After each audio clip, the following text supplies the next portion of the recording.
हम लोग एक प्रॉब्लम, वर्ड प्रॉब्लम और डिस्कस करते हैं।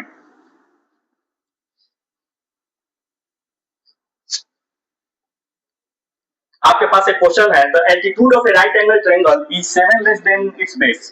तो इस क्वेश्चन में राइट एंगल ट्रायंगल की डिस्कशन की गई है।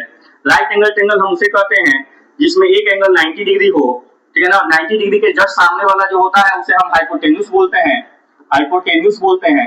और जिस पर ये ट्रायंगल खड़ा है, स्टैंड है, उसको हम लोग बेस बोलते हैं।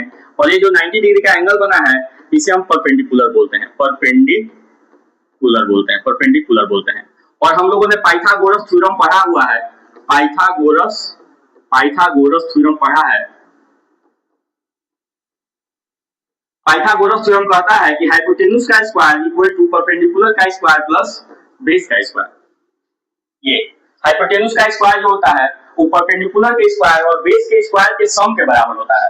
अब इस क्वेश्चन में जरा समझिए, इस क्वेश्चन में बोला गया है कि एक राइट एंगल ट्रायंगल है, ठीक है ना, जिसका base is 7 less than it's base, sorry, right triangle altitude is 7 less than base. Altitude जो है 7 लेस है बेस से, तो बेस को हमने x मान लिया, तो एल्टीट्यूड क्या होगा, x माइनस 7। और इसकी जो हाइपोटेन्यूज है वो 13 है। बहुत इजी क्वेश्चन है। इसको लेट करेंगे, let the base of right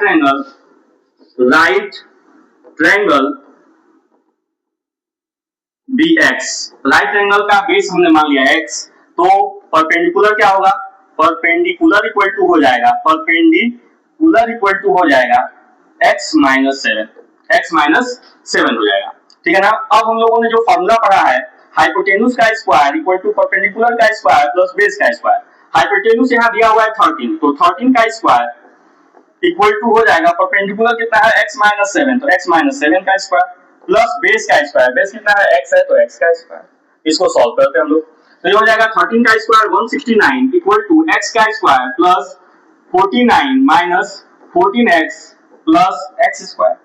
solve करेंगे, x square plus x square 2x square minus 14x plus 49, और ये 169 है, इधर जाएगा तो माइनस 169 इक्वल टू 0।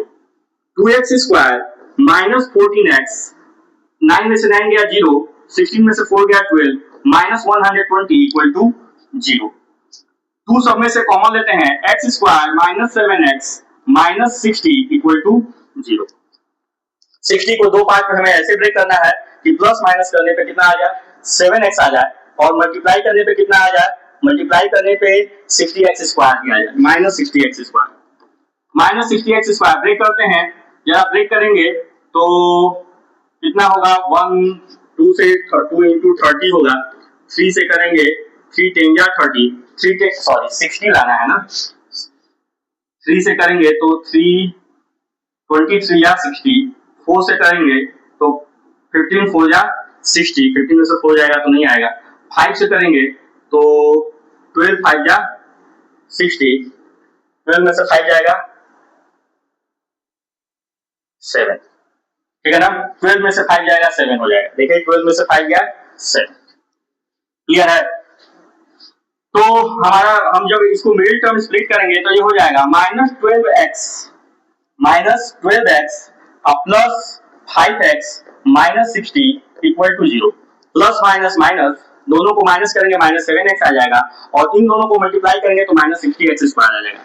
ब्रेक करेंगे, इन दोनों में से x कॉमन होगा, ये हो जाएगा x माइनस 12, ये प्लस 5 कॉमन लेंगे, ये हो जाएगा x minus 12 equal to 0। x minus 12 दोनों में कॉमन है, कॉमन ले लिया, यहाँ बचा x और यहाँ बचा प्लस 5 इक्वल टू 0। एक बार हम लोग x की वैल्यू क्या लेंगे, एक बार x माइनस 12 इक्वल टू 0 लेंगे तो x इक्वल टू हो जाएगा 12, एक बार हम लोग x प्लस 5 इक्वल टू 0 लेंगे तो x इक्वल टू हो जाएगा माइनस 5। ये जो माइनस 5 है ये वैल्यू नेग्लेक्ट हो जाएगी, क्योंकि जब किसी का लेंथ जो है निगेटिव में नहीं होता है, चाहे वो कोई ट्रायंगल हो, चाहे कोई साइड हो, चाहे कोई डिस्टेंस हो, वो कभी तो ये नेग्लेक्टेड क्या हो जाएगा, नेग्लेक्ट हो जाएगा। मींस x की वैल्यू कितनी आ जाएगी, 12। तो x किसको माने थे, बेस, बेस हमारा कितना आ जाएगा, बेस इक्वल टू आ जाएगा 12, और हम लोग परपेंडिकुलर माना क्या माने थे, परपेंडिकुलर, परपेंडिकुलर हम लोगों ने माना था कितना,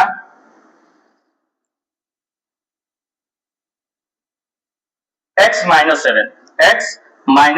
7, तो 12 माइनस 7 हो जाएगा, 12 माइनस 7 इक्वल टू हो जाएगा 5। तो यही बोला था find other two side. Hypotenuse दिया हुआ था 13 सेंटीमीटर, दो साइड निकालना था और दो साइड हम लोगों ने निकाला। एक साइड आया 5 सेंटीमीटर, एक साइड आया 12 सेंटीमीटर और एक साइड आया 5 सेंटीमीटर। ठीक है, तो इस तरह के क्वेश्चन आप लोग दिए रहेंगे आप लोगों को, तो आप लोगों को इसी तरह से सॉल्व करना है। ठीक है, थैंक यू।